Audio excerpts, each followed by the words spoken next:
creo que, como hablamos, de toda transformación y de todo momento donde tenemos alguna irrupción, podemos sacar provecho de eso y la pregunta es concreta es cómo lo sacamos, digamos, siendo líderes.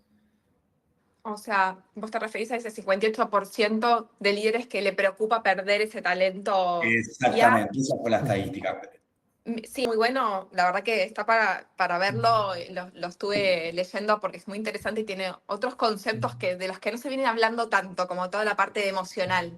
Y ahí creo que quiero entrar, ¿no? Me parece que todos tenemos y vamos a tener la preocupación de perder expertos en IA, pero en realidad lo que hay que mirar es la experiencia integral. Por supuesto que va a haber siempre una oferta económica, una propuesta económica mejor en algún otro lado que haga que quieran llevarse a ese experto, ¿no? Esa puede ser la preocupación base, pero en realidad es la experiencia integral que le damos. Y como decía Mariano, hay que tratar de evitar quemar a a esos recursos humanos que son los que vienen a aportar valor a la organización y que incluso son los multiplicadores de todo lo que sucede en tu cultura organizacional. Entonces, por eso cuando hablamos de bienestar, estamos hablando de la experiencia punta a punta de ese colaborador y de todos los colaboradores de mi organización. Y por eso el cambio no viene por implementar IA, sino por una transformación de verdad cultural en tu compañía, que no es la misma transformación que hace otra organización, porque tu compañía probablemente es una industria distinta, necesita una tecnología diferente y ahí está donde tenemos que evitar el humo y las modas, concentrarme en el contexto en el que estoy. Y ahí entra tu propio plan, que es cómo fidelizo a estos jugadores que quiero que se queden con nosotros. Y bueno, tu experiencia se vale, algunas bases siguen funcionando igual. En cómo me lideran, qué tipo de líder tengo, cómo me cuidan. Y el cuidado suena naif, pero el cuidado tiene que ver con toda esta experiencia integral, de cómo yo logro poner todo mi valor, si soy experto ya en la organización, se capitaliza mi conocimiento, pero a la vez me cuidan, ¿no? La organización evita que yo me queme. Entonces me parece que esa preocupación hay que atenderla desde ese plan integral y no con acciones aisladas. Desarrollo, aprendizaje para ese jugador, cuidado financiero, o sea, bueno, cómo estoy cuidándolo desde la compensación, pero cómo agrega valor en la compañía.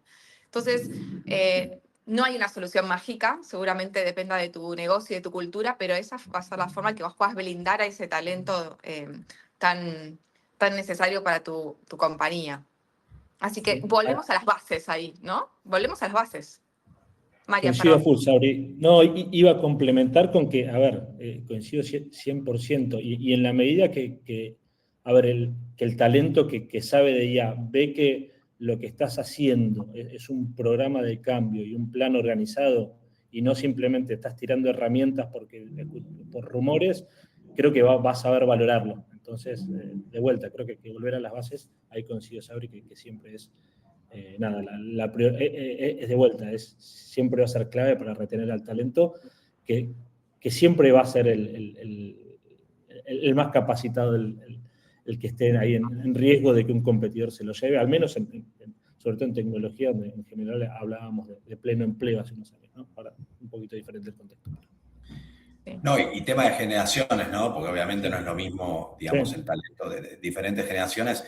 Sari, ¿qué sería volver a las bases? Contanos un poco, digamos. No, porque el liderazgo, ¿no? Siempre hablamos y venimos hablando históricamente de que el rol de los líderes es fundamental. Eso no cambió.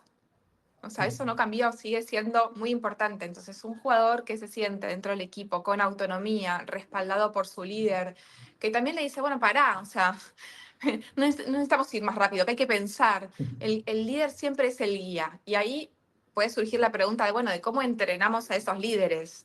Y en mi experiencia siempre dándoles herramientas a los líderes para transitar los momentos diferentes organizacionales ya no es negociable. Hay que hacerlo porque son ellos los que ayudan a multiplicar cualquier transformación. Vengo de una experiencia donde estábamos transformando la cultura, CEO nuevo, transformación digital, nueva estructura. Entonces, cuando los cambios son tantos, todo el mundo se está transformando. Entonces, cuando los cambios son tantos, es importante que vayamos acompañando a los líderes con herramientas no solo tecnológicas, sino herramientas para poder acompañar, escuchar, estar cerca, parar la pelota, levantar la mano y liderar hacia arriba. Entonces, creo que volver a las bases significa trabajar con los líderes, porque esa es una de las principales razones por las que la gente se sigue yendo de las organizaciones. Entonces, si tu experiencia es positiva, probablemente dudes de irte de ese lugar, ¿no? Obviamente el salario ocupa un lugar importante, pero no el único. El salario emocional sin duda es el que tiene más peso.